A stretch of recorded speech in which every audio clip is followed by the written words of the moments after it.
যারা এটা সম্ভব করেছে, যে তরুণ সমাজ,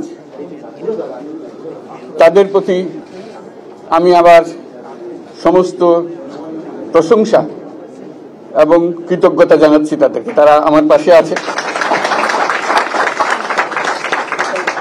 এরা এই দেশকে রক্ষা করেছে, এই দেশকে নতুনভাবে পুনর্জন্ম দিয়েছে, এবং এই পুনর্জন্মে যে বাংলাদেশ পেলাম, সে বাংলাদেশ যেন অত্যন্ত দ্রুত গতিতে এগিয়ে চলতে পারে, সেটাই হলো আমাদের শপথ।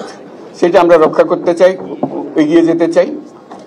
আজকে আবু সাঈদের কথা মনে পড়ছে আমাদের, যে আবু সাঈদের ছবি বাংলাদেশের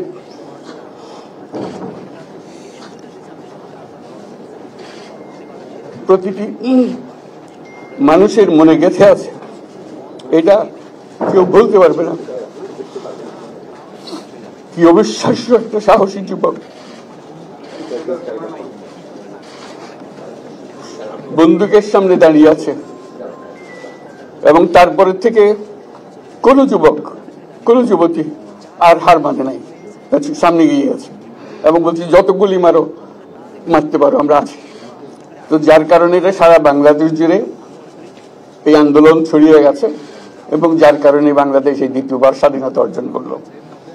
এই স্বাধীনতাটা আমাদেরকে রক্ষা করতেই হবে। শুধু রক্ষা করা নয়, এই স্বাধীনতার সুফল প্রতিটি মানুষের ঘরে পৌঁছাতে হবে, তা না হলে এই স্বাধীনতার কোনো দাম নেই।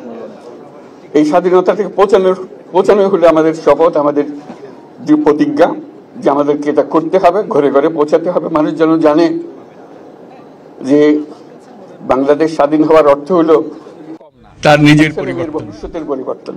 এটা যেন প্রত্যেকে বুঝে নেয়, এবং আজকের তরুণ সমাজকে বোঝানো যে এই দেশ এটা তোমাদের হাতে, তোমরা এটাকে তোমাদের মনের মতো করে গড়ে তুলবে। তোমরা যেভাবে স্বাধীন করতে পেরেছো, তোমরা এটাকে তোমাদের মনের মতো করে গড়তেও পারবে, এবং তোমাদের দেখে সারা দুনিয়া শিখবে কিভাবে একটা দেশ, একটা তরুণ সমাজ গ্রহণ করতে পারে এবং তাকে পাল্টে ফেলতে পারে। তাদেরকে আমি বারে বারে এমনি উপদেশ দিই যে পুরনোদের বাদ দাও, তাদের এই পুরনো চিন্তা দিয়ে এটার মুক্তি আমাদের হবে না করি, সারা দুনিয়ার মধ্যে এটা হবে না। এটা শুধু বাংলাদেশের কথা না, সারা দুনিয়াকে জুড়ে কথা বলছি। তোমাদের মধ্যে যে শক্তি আছে, যে ক্রিয়েটিভিটি আছে, সৃজনশীলতা আছে, সেই সৃজনশীলতাকে কাজে লাগাতে হবে। এটা শুধু বই খাতাতে লেখার জিনিস না, এটাকে প্রকাশ করার জিনিস, স্থাপন করার জিনিস, সেটা করা। এটা আমরা এই আজকে আমাদের পুরো কাজটা হলো, দায়িত্বটা হলো, তারা যেটা অর্জন করে নিয়ে এসছে, এখন তাদেরকে দিয়ে এটাকে করিয়ে দেওয়া, আমাদের সমস্ত কাঠামোগুলো পরিষ্কার করে দেওয়া। সরকার বলে একটা জিনিস আছে, কিন্তু মানুষের কোনো আস্থা নেই। মানুষ মনে করে সরকার একটা দমন পীড়নের একটা যন্ত্র, যেখানে পায়, যেখানে সুযোগ পায় তার একটা কষ্ট দেওয়া, তার থেকে নিংড়ে দেওয়া, যে সকল স্তরে। এটা হলো তার থেকে কেমন ভাবে সামাল দিতে হবে, তাকে একটা ভয়ের একটা জিনিস, তাকে সামাল দিয়ে চলা, এটা হলো সরকার। এটা সরকার হতে পারে না। সরকারকে দেখে মানুষের বুক ফুলে উঠবে যে আমাকে সাহায্য করবে, আমাকে রক্ষা করবে, আমার সরকার আমার জন্য দাঁড়াবে। সরকার তার জন্য দাঁড়ায় না কোনো সময়। যে সরকার হবে, সেই সরকার মানুষকে রক্ষা করবে, মানুষের আস্থাভাজন হবে। কেউ জোর করে তাকে বলার ভালো আছে এটা না, সে নিজে নিজে বিশ্বাস করবে। সরকারি লোক দেখলে বলবে আমার লোক, আমাকে রক্ষা করার লোক। সেই আস্থাটা আমাদেরকে ফিরিয়ে আনতে হবে মানুষের মনে, তাহলে মানুষও যোগ দেবে এটাকে। মানুষ এখন পিছিয়ে থাকে যে কিসের মধ্যে আমাদেরকে ঢুকিয়ে দিচ্ছে। আমরা যেন জানতে পারি যে এইটা আমরা সবাই মিলে আমরা অগ্রসর হতে পারি। একটা বড়, সারা বাংলাদেশ একটা বড় পরিবার, এই পরিবার আমরা একসঙ্গে চলতে চাই, এবং আমাদের মধ্যে দ্বিধা দ্বন্দ্ব যা কিছু সরিয়ে ফেলতে চাই। যারা বিপথে গেছে তাদেরকে পথে আনতে চাই, যাতে করে একসঙ্গে আমরা কাজ করতে পারি। এর মধ্যে আমরা শুনলাম, আসার পথে শুনে আসছি যে এখানে আইন শৃঙ্খলার ব্যাঘাত হচ্ছে, মানুষকে আক্রমণ করছে, ঘরবাড়ি জ্বালিয়ে দিচ্ছে, সম্পদ জ্বালিয়ে নষ্ট করছে, চুরি করছে, দিয়ে যাচ্ছে, অফিস আদালতে আক্রমণ করছে, সংখ্যালঘুদের উপর আক্রমণ করছে, হিন্দু, বৌদ্ধ, খ্রিস্টান, আহমদিয়া সবার উপর আক্রমণ করছে। এগুলো হলো ষড়যন্ত্রের অংশ, এগুলো আমাদের বিষয় না। আমাদের কাজ হলো এটাকে রক্ষা করা, সবাইকে রক্ষা করা, প্রতিটি মানুষকে, প্রতিটি মানুষ আমাদের ভাই, আমাদের বোন, তাদেরকে রক্ষা করা, এবং আমাদের একটা শৃঙ্খলা ফিরিয়ে আসা। বিশৃঙ্খলা, সহিংসতা এগুলো হলো অগ্রগতির বড় শত্রু। আমাদের যে যাত্রা শুরু হলো, সেই যাত্রার শত্রু। কাজে এই শত্রুকে যাতে রোধ করা যায়, তাদেরকে বুঝিয়ে শুনিয়ে হোক, তাদেরকে আইন শৃঙ্খলার হাতে দিয়ে হোক, এটা বোঝাতে হবে। তাকে মেরে পেটে এটা ঠিক না, আইন শৃঙ্খলা নিজের হাতে ঠিক না। তাকে আমাদের আইন শৃঙ্খলা বাহিনী এমন হতে হবে, তাদের হাতে সুপর্দ করলে আমরা নিশ্চিন্ত থাকবে তার একটা বিহিত হবে। এমনগুলো আমরা হাতে দিয়ে দিলাম, 2 টাকা দিয়ে আবার ছেড়ে দিল, এটা যেন আবার না। তা আমাদের সেই আস্থাটা আমাদেরকে আনতে হবে। কাজে আইন শৃঙ্খলা এখন আমাদের প্রথম কাজ।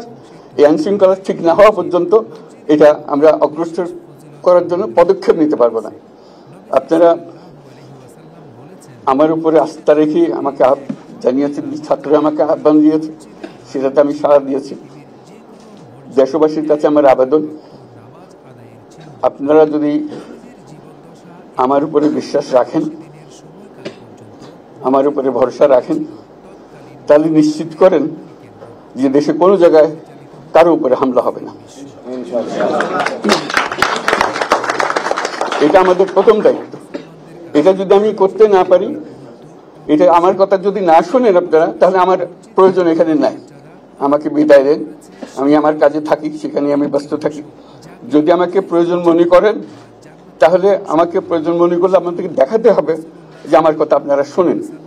আমার কথা না শুনলে আমার কোনো প্রয়োজন নাই। আমার প্রথম কথা হলো, আপনারা বিশৃঙ্খলা থেকে দেশকে রক্ষা করেন, আপনারা সহিংসতা থেকে দেশকে রক্ষা করেন, যাতে আমরা যা আমাদের ছাত্ররা আমাদেরকে পথ দেখায়, সেই পথে আমরা এগিয়ে যেতে পারি। এটা একটা খুব সুন্দর দেশ হতে পারে বাংলাদেশ, একটা খুব সুন্দর দেশের সম্ভাবনাময় দেশ।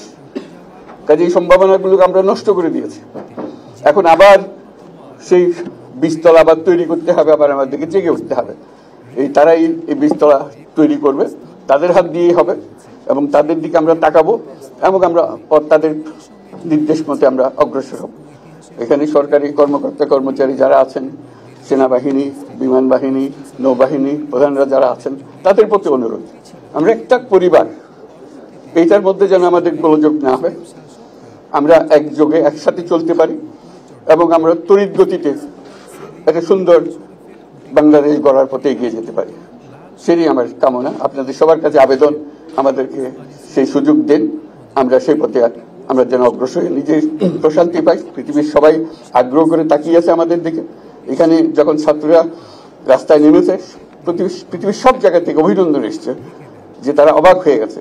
আমাদের তো গা শিউরে উঠেছে, প্রতিদিন যা হয়েছে অবিশ্বাস্য কাণ্ড। তাদেরও এটা স্পর্শ করেছে, তাদের তরুণরাও জেগে উঠছে আমাদের ছেলে মেয়েদের এই